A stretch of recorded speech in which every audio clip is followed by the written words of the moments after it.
Hi hello నమస్తే, నేను మీ anchor Dhanush. Welcome to iDream. ఈరోజు మనతో పాటు నా గెస్ట్ మా జాయింట్ సెక్రటరీ కరాటి కళ్యాణి గారు. ఆవిడతో మాట్లాడి ఈ మధ్యకాలంలో జరుగుతున్న ఈ రేవ్ పార్టీ ఇష్యూ గురించి అండ్ టాలీవుడ్లో చాలా మంది పేర్లు వినిపిస్తున్నాయి, వీటిలన్నిటి గురించి ఆమెతో మాట్లాడి తెలిసిన ప్రయత్నం అయితే చేద్దాం. హాయ్ కళ్యాణి గారు, హలో ఎలా ఉన్నారు?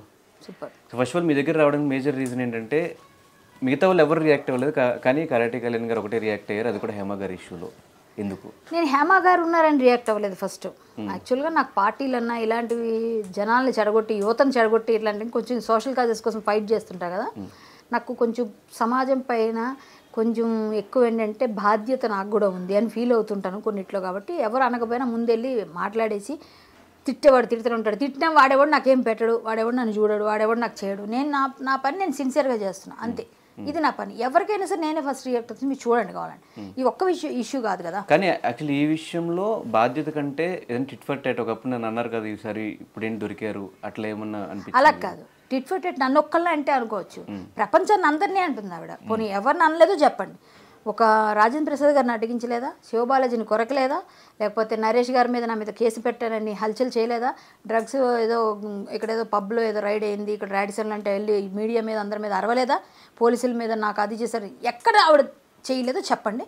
అప్పుడు నేను ఒక్కదాన్ని అంటే అందరికీ ఉంది కదా ఆవిడ మీద. ఇప్పుడు మనము చేసే పనిలో చిత్తశుద్ధ పని చేస్తే దేవుడు కూడా సహకారం అందిస్తాడు. మనం తప్పులు చేస్తూ మనమే రైట్ అని చూపించుకొని అవతల వాళ్ళు తప్పు నువ్వు చేసి అవతల వాళ్ళ మీద కూడా నిందేయాలంటే ఇలాంటివి జరుగుతాయి. నేను ఆవిడ టిట్ ఫర్ టాట్ అని అన్ను, ఎందుకంటే ఒక ఆడపిల్ల బాగుండాలనే కోరుకున్నాను. కానీ ఆవిడకి ఈరోజు వచ్చిన రిజల్ట్ ఏంటంటే, నేను నిన్నటి వరకు ఆవిడ డ్రగ్స్ తీసుకుంది నేను నమ్మలే. బాగుండేదో తాగుతుందేమో లేక జస్ట్ అందరూ జనరల్గా ఇప్పుడు సోషల్గా డ్రింక్ చేస్తారు కదా, అట్లా ఏదైనా ఉండొచ్చు అనుకుంటున్నాను. అంటే మీరు దేనికి రియాక్ట్ అయ్యి డ్రగ్స్ తీసుకున్నారేమో అనా, లేదంటే అసలు ఆ రేవ్ పార్టీకి వెళ్ళారని రియాక్ట్. నేను రేవ్ పార్టీ నేను ఆవిడని కాదండి, నేను పార్టీలు పబ్బులు ఎప్పుడు పబ్బుల మీద ధ్వజెత్తుతాను చాలాసార్లు. మీరు అన్నీ అబ్జర్వ్ చేయండి. పార్టీలు ఇలాంటి సోషల్ గ్యాదరింగ్స్ అంటే చేయొచ్చు. ఎలా, ఎంతవరకు? పిల్లలు చెడిపోయే వరకు. మనల్ని చూసి ఎవరైనా సినిమా వాళ్ళు అనగానే ప్రభావం ఉంటుంది, వీళ్ళందరూ ఆ పార్టీ ఈ డ్రెస్ అట్లా మనం అన్నీ కూడా కొంచెం చూసుకోవాలి కదా. ఇది చేయకుండా ఇష్టం వచ్చినట్టుగా వీళ్ళు ఏదేదో పెట్టేస్తే ఆటోమేటిక్గా ప్రాబ్లమ్స్ వస్తాయి కదా. ఆవిడకి అదే అయింది ఇప్పుడు. ఆవిడ నేను చెప్తాను, నేను అన్నిట్లో ఫైట్ చేస్తా, అమ్మాయిలకు సపోర్ట్ చేస్తా, వాటి కోసం వీటి కోసం ఆవిడే చెప్తారు. మరి ఇప్పుడు ఈవిడ చేసింది ఏంటి అని నన్ను అడిగాను. నేను నువ్వు చేసింది ఏంటి, నా వెనకాల ఉన్న మచ్చ నేను చూసుకోను కదా మాట్లాడాలి, అది నువ్వు చేయలేదని ఒక వీడియో పెట్టాను. సింపుల్. నేను ఆవిడ టిట్ ఫర్ టాట్ ఎప్పుడు నన్ను అనడానికి ఒకటి చెప్తానండి, నేనేదో కార్డ్స్ ఆడాను చిన్నది. కార్డ్స్ అంటే 1-0 ఉంటే 1 నెంబర్ వేసుకోండి పోనీ, అది కూడా తప్పే. ఇది 100లో ఉంది డ్రగ్స్ అనేది. దీనికి దానికి ఎక్కడ పోలిక పెడతారు మీరు? నేను కార్డ్స్ మా ఇంట్లో అందరితో ఆడుకుంటాం. మనం ఏదైనా సరే ఒకటి చేస్తున్నప్పుడు మనం సవ్యంగా ఉండి చెప్పాలి. నేను ఆడాను, అది ఎప్పుడైతే నాకు జరిగిందో తర్వాత నేను ఎప్పుడు వెళ్ళలేదు.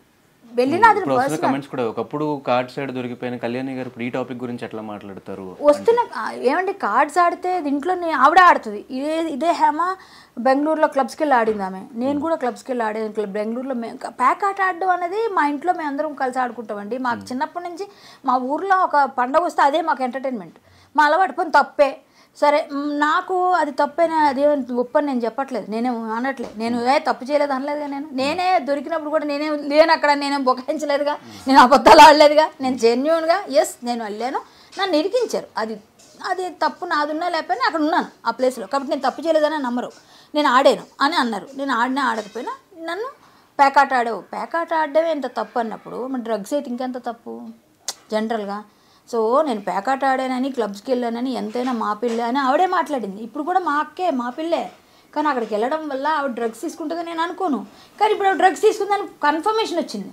సో ఆవిడ శిక్షార్హురాలు అంతే, సింపుల్. నేను టిట్ ఫర్ టాట్ అనక్కర్లేదండి, పోనీ అనుకున్నా పర్లేదండి, నాకేమీ లేదు. ఎందుకంటే నేను టిట్ ఫర్ టాట్ చేయాల్సినంత అవసరం ఆవిడతో నాకేం అంత ఇంటిమేసి. అంటే మీ ఇద్దరు ఫైట్ ఇప్పుడు కాదు, మా ఎలక్షన్స్ దగ్గర అదే అప్పుడే ఫైట్ ఉంటుంది, తర్వాత మళ్ళీ ఉండదు. ఎప్పుడైనా ఎలక్షన్స్ టైంలో ఫైట్ ఉంటుంది, తర్వాత ఆవిడ ఎప్పుడు కనిపించిన హలో అంటే హలో, హాయ్ అంటే హాయ్, అంతే. అంటే ఎలక్షన్స్ వరకు ఫైట్ ఉంటే పర్లేదు, మీ ఇద్దరికి పర్సనల్ గా డ్రెస్సుల దగ్గర నుంచి క్యారెక్టర్స్ దగ్గర నుంచి మీ మీద పోలీస్ స్టేషన్ లో కేసు పెట్టే వరకు అప్పుడే కదా, ఎలక్షన్ టైంలోనే. మరి తర్వాత ఎక్కడ పెట్టిందామే? అసలు పోలీసులు తీసుకోలేదుగా, ఆవిడ ఇచ్చిన కేసే తీసుకోలేదు. ఎందుకు తీసుకోలేదు? కేసులో దమ్ము లేదు కాబట్టి. పోలీసులు కేసు తీసుకుంటే నన్ను పిలాలి కదా. మాదాపూర్లో ఎందుకు పిల్లలేదంటారు మరి నన్ను? ఇప్పటిదాకా పిలవకుండా ఎన్ని సంవత్సరాలు అయింది? 5 years. ఇంతవరకు పిలవరా చెప్పండి? కేసు తీసుకోలేదు ఫస్ట్ ఆఫ్ ఆల్. ఈవిడ వెళ్ళి 4 కెమెరాల ముందు హడావుడి చేసింది అంతే. అప్పుడు ఈవిడ పని అదేనండి, ఎప్పుడు అటెన్షన్ సీకింగ్, దానికోసం ఏదో చేస్తూ ఉంటుంది. అలా చేసింది. అలాంటి వాటిలో నేను కొంచెం నువ్వు నాకు చెప్పేది ఏంటన్నట్టు ఇప్పుడు నేను ఉంటా. నీ పని నువ్వు చూసుకో, నా పని నేను చేసుకోగలను అనే టైప్ ఉంటాను నేను. ఏదైనా ఎవరైనా నేను కరెక్ట్గా ఉంటేనే మాట్లాడతాను, లేకపోతే నేను మాట్లాడను. ఇప్పుడు నేను ప్యాకాట్ ఆడాను కదా మాట్లాడకూడదు అంటే నేను డ్రగ్స్ తీసుకోలేదు, నేనేం చెడగొట్టలేదు, నా వల్ల సమాజం చెడిపోలేదు. ప్యాకాట్ ఆడితే నేను పోయా, నేను బ్యాడ్ అయ్యా, నా డబ్బు పోయింది, నా తల్లిదండ్రికి బ్యాడ్ నేమ్ వచ్చింది, నా బ్రదర్స్కి వచ్చింది, నా పర్సనల్ ఈగో, నా పర్సనల్ ఏమంటారు రెప్యుటేషన్ పోయింది. అంతేగాని సమాజాన్ని చెడగొట్టట్లే. ఈ డ్రగ్స్ వల్ల సమాజం చెడిపోతుంది, అది కదా ఇప్పుడు చెప్తుంది. సమాజం చెడిపోతుంది. నేను ప్యాకెట్ ఆడితే నా ఇంట్లోనే ఆడుకున్నా, లేకపోతే ఒక ఫ్రెండ్స్తో ఆడుకుంటే అది నాకే బ్యాడ్ అయింది. ఈ సమాజంలో 10 మంది 150 మందిలో వెళ్ళి నేనేం డ్రగ్స్ తీసుకోలేదు, 150 మందిలో నేనేం సమాజాన్ని చెడగొట్టే అసాంఘిక కార్యకలాపాలు చేయలేదు. అందులో ఇది కూడా ఉండొచ్చేమో, బట్ ఇది ఎక్కడో ఉంటుంది, అది ఎక్కడో ఉంది. సో నేను చెయ్యలేదు అని ఏ రోజు బుకాయించలేదా? నేను ప్యాకెట్ ఆడితే అది పెద్ద నేరం అయిపోయింది అంతే లేదా? ఓకే, అది నా పర్సనల్, అది నా పర్సనల్. నువ్వే నాకు డబ్బులు ఇవ్వవు కదా. నువ్వు ఎవరైతే మాట్లాడుతున్నావు, ఎదవలు ఎవరైతే మాట్లాడుతున్నారో వాళ్ళందరూ నాకేం డబ్బు ఇచ్చారు? ఎవడన్నా ఇవ్వలేదుగా, నేనేం తీసుకోలేదుగా, ఎవరిని బెగ్ చేయలేదుగా. నా పర్సనల్గా నేను ఆడుకున్నాను, అదొక చిన్న ఎంటర్టైన్మెంట్. నాకు తాగడం అలవాట్లేదు, తిరగడం అలవాట్లేదు, సోషల్ గ్యాదరింగ్స్ లేవు, ఒకే ఒక్క అలవాటు ప్యాకాడేదాన్ని. అది కూడా మానుకున్నా, అది నాకు మంచి జరిగింది. నేను వెళ్ళి ఆ రోజు అలా అవ్వడం వల్ల ఈ రోజు దాకా నేను ఎక్కడైనా కనిపించాను, మీరు చూపించమనండి, నేను ఎక్కడ ఆడలేదు. నేను మట్టుకోలేదు, నాకు అవసరం లేదు. నేను ఒక్కసారి డిసైడ్ అయిపోయి అది ఉండడం అంటే కదా అంటున్నారు, అదే లేకపోతే నన్ను ఎవరంటారు? మానేసాను. ఇప్పుడు ఆవిడ ప్యాకాట్ ఆడిన వీడు చెప్పడు, ప్యాకాట్కి డ్రగ్స్కి ఒకటేనా అండి? ఇప్పుడు నాళ్ళనే అడగండి. నేను ఎప్పుడో ఆడుకున్నా, 2015లో అయిపోయింది అది. ఈ రోజు దాకా అంటున్నారన్నా నేను భరించుకోలేదు. సరే, దానివల్ల నా పర్సనల్ ఇష్యూ, అది నా వ్యక్తిగతం, అది పూర్తిగా. సమాజానికి ఏం నష్టమైంది దానివల్ల?